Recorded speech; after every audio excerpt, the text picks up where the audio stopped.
Hello, hello. Welcome to the weekly home workshop. I'm your host, Terry Taylor, with the Tailored Realty team. Every Wednesday at 12:15, we come to you on your lunch break, bringing you real estate topics for buyers, sellers, homeowners, investors. They're simple, practical, easy to understand topics. Let me apologize first because I did not mention that we were going to be taking a break last week. We actually had something at our church during the day, and so that kind of took me away from the podcast or the show. So we're gonna pick back up. The last episode we talked about. Um, I'm about to say today's topic. The last episode we actually talked about inspections. And today you'll see our episode. We're talking about the appraisal. What happens when the home's value comes in low? And that's a pretty big concern, not only for the sellers, but the real estate agents as well. The ideal situation is when everything goes without a hitch. There are no issues, no problems. You want everything to run smoothly, but inevitably, there are going to be some things that happen that sometimes are out of your control. And this would be one of those times. So let's go ahead and dive right in. We'll look at our first segment. We want to talk about exactly what is an appraisal. Um, an appraisal is an independent professional opinion of a property's value. So whenever financing is involved, the lender typically wants to know, is this property worth what the contract price says it's worth? And again, typically this happens when you have a loan involved. It's not quite as typical during cash offers, although they can be done. It'll just be up to the buyer to purchase the appraisal because there's a cost associated with it. Appraisals are a type of inspection if you think about it, but they are different, right? They're not inspections. Again, it's a professional opinion of the value. So let's look at some of the components that go into a actual home inspection. You're going to look at the recent comps. As you all know, in real estate, it's always about location, location, location. The appraiser's also going to want to know how many bedrooms, how many baths, how many square feet, what kind of fits and finishes are there. Is it granite countertops? Is it brick exterior? Is it vinyl? All those kind of things come into play whenever there's an appraisal. And we'll talk about it a little bit at the end. One of the things that sellers must do is remove emotions from the equation. Sometimes they can get kind of emotional based on what the appraiser is saying. But as you can see, these are some of the things that go into the appraisal. And the other thing is current market conditions. So again, if you look at the quote, the inspection asks, what condition is the home in? So what is the home worth? An appraisal and a home inspection are not the same thing. So the inspection is going to evaluate the home's condition. The appraisal is going to evaluate the home's value or worth. So again, those are two kind of different things. They're separate. They're both, I would call them both a type of inspection, but again, the conclusion you're arriving at the end is going to be slightly different. Let's move into the next segment. How does an appraiser determine value? Well, we kind of spoke about it just a little bit earlier. They do more than just walk through the home. They do research. They look at comps. A good buyer's agent will even ask, how did you, because one of the most important things, of course, during a purchase or during the sale of a home is the price. If you price it too high, you price yourself out of the market. Certainly, if you go at market value, those things are a little bit easier to explain. But if you go below market value, that's going to create certain conditions as well. Sellers, it's always about the motivation for selling. So why is it that they want to sell a property?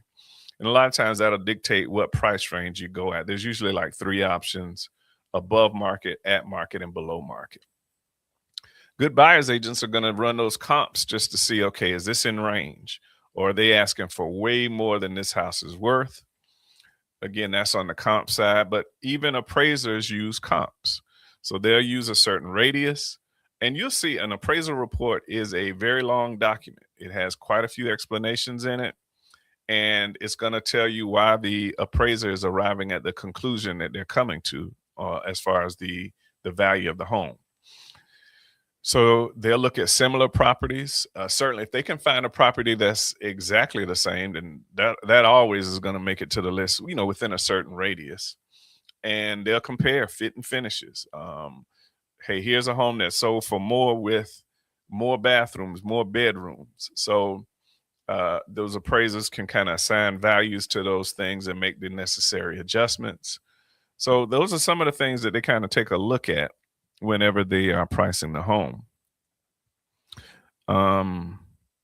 Remember, cost and value aren't always the same thing. The market determines value. And if you look at the dollar sign here, what you spent on an improvement isn't always the same as the value the market gives. So that's one of the things there's a fine line you have to kind of balance between over improving and spending too much getting your house ready for the market. Because a lot of times, I won't give a percentage, but a lot of times you won't get back 100%. Okay. Technically, like if you do some renovation, you won't expect to get all of that back. Okay. It's just, it depends on the market, depends on what you're doing. And they even have guidelines and tools that can kind of help you see, well, if I renovate a bathroom, how much can I expect to get for that? If I renovate a kitchen, what kind of value does that add to my home? So the cost to get the kitchen up to date may not bring value on the back end, certainly not dollar for dollar. So one of the things we do caution when we're talking to our sellers is let's do the improvements that's going to give you the most bang for your buck. So you want to be as close to, yeah, and again, as close as possible. Whatever dollars you spend, you want that back in the value of your home. Because again, whatever you market your home for, we're trying to justify that market price that we came to. And again, that's what an appraisal helps the lender to do. Let's look at our next segment. What does a low appraisal mean? Okay, so here's a scenario. You can see it on that clipboard there. Let's say the contract price was $300,000. The appraised value came in at $290,000, which means that there's an appraisal gap of $10,000. So a low appraisal creates a problem to solve known as the appraisal gap. Look at that dollar sign section. A low appraisal doesn't automatically mean the transaction is dead. It simply means we have adjustments to address. So what happens when you have an appraisal gap? Well, essentially what that means is no matter what this contract price is, Mr. Seller or Mrs. Seller, the buyer's lender is only going to loan this amount. So in the previous example, we marketed it at $300,000, but the lender says, hey, we're only going to loan $290,000 on it. So there's a $10,000 gap. There are a few options. And again, this is just a summary. Certainly talk to your agent. We'll counsel more whenever we get to those situations. But generally, the seller's either going to come down to that appraised value and keep the ball rolling. Certainly, the buyer could try to come up with some funds to accommodate that gap and keep it moving. But usually, like I said, if they're in a situation where they're dealing with the lender, those kind of finances aren't going to be readily available. And then the other piece would possibly be, doing some kind of trade-offs to make sure you can, and what I mean is negotiation pieces. So you can negotiate certain things so that the seller can kind of arrive at that net. So many things are still on the table. When you get an appraisal back, you're back to negotiations, right? So you can negotiate everything. Everything's back on the table. So you could say, hey, as a seller, Well, since it came in low, I was giving X percentage in compensation to whichever agent. Let's adjust that since now I'm going to have to lose $10,000. And you start as a seller, you start adjusting things that you are accommodating for so that your seller's net is better.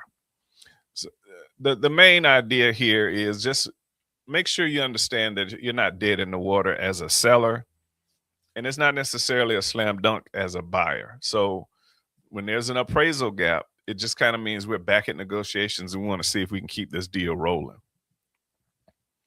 So here we kind of look at what options do buyers and sellers have. And we just talked about some of them. Sellers can reduce the price. Buyer can contribute additional funds. Um, they can again cover some or all of the difference. But like I said, um, if it's financing involved, sometimes that's really not a big option most times. Sometimes buyers and sellers can meet in the middle. Review or challenge the appraisal. Now, that can be done. And that is a situation where, hey, if the buyer says, I'm not sure what the appraiser, excuse me, if the seller says, I'm not sure what the appraiser was looking at, but maybe they didn't realize these particular upgrades or these things have been done more recently. Some of those things we talked about that may have happened in the very recent past may accommodate or account for a little bit more of an increase.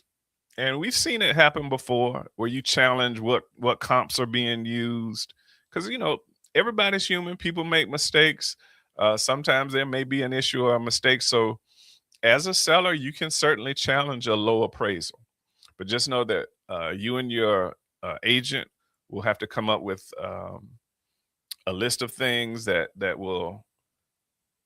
you think should have been evaluated or looked at when the pricing piece of it was done. So there's always more options. There's always things that you can do, even as a seller, and you can challenge the appraisal in that regard.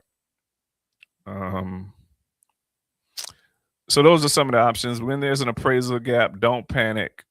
Again, understand your numbers, your contract, and your options. Let's go to next segment 5. Here's some quick takeaways.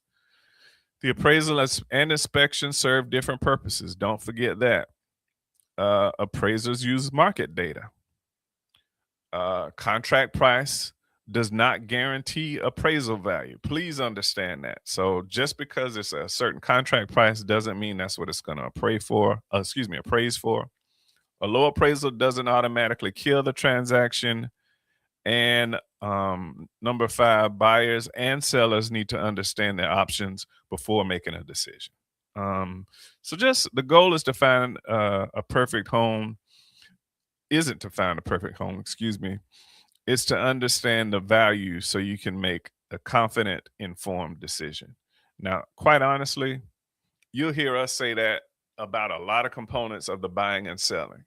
We're giving you enough information. We're trying to give you good information so that you can make wise decisions. And again, everybody's situation is different.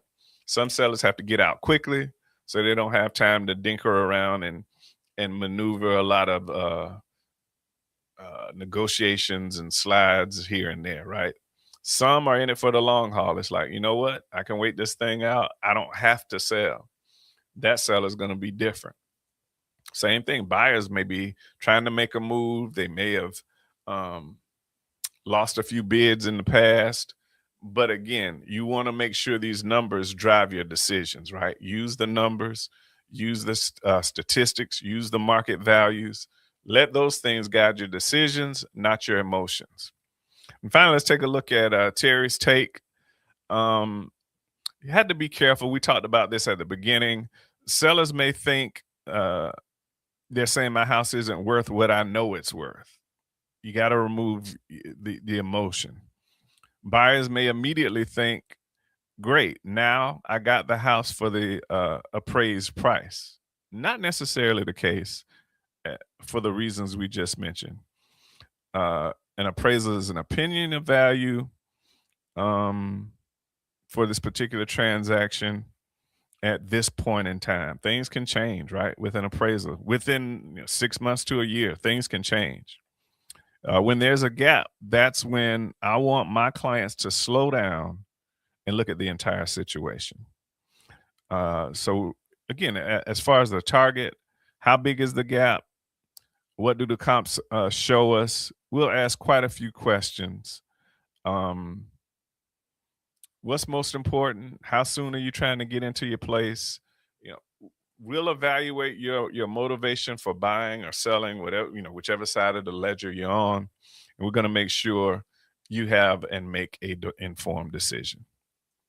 That's just a little bit about appraisals. We went through some items. Hopefully, that gives you a little bit clear picture of what it is. Remember, this is just a quick hitter, a little 15-minute clip.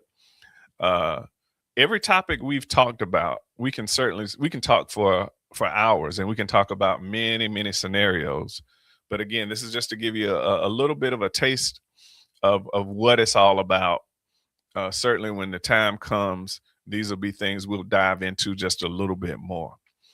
I think I mentioned it in the past. We'll be unleashing and unveiling a couple of things on next week or in this upcoming week. So keep an eye on our Facebook page and our YouTube channel. We got something pretty special coming out, and it should reflect in our next episode. Also, at the end of this episode, what I'd like for you to do, if you get a chance, go over to our website, tailoredrealtyhomes.com. Take a look at the featured listings we've got there. We've got some beautiful homes for sale out there, some for buyers, first-time home buyers, some for move-ups, some for downsizers, and coming very soon, some for even investors. So keep an eye on our Facebook page, our website. We're pushing out a lot of listings here within the last few weeks, and we got some more to come. Thanks for joining us this week. We appreciate you spending your time with us. We certainly know you only have maybe sometimes 30 minutes to an hour for lunch. Thanks for spending part of your lunch break with us. Remember, if you already know this stuff, that's good. That's well, but maybe you know somebody that's, just learning about the housing market, and they need to get a little bit more educated on some of the aspects of it.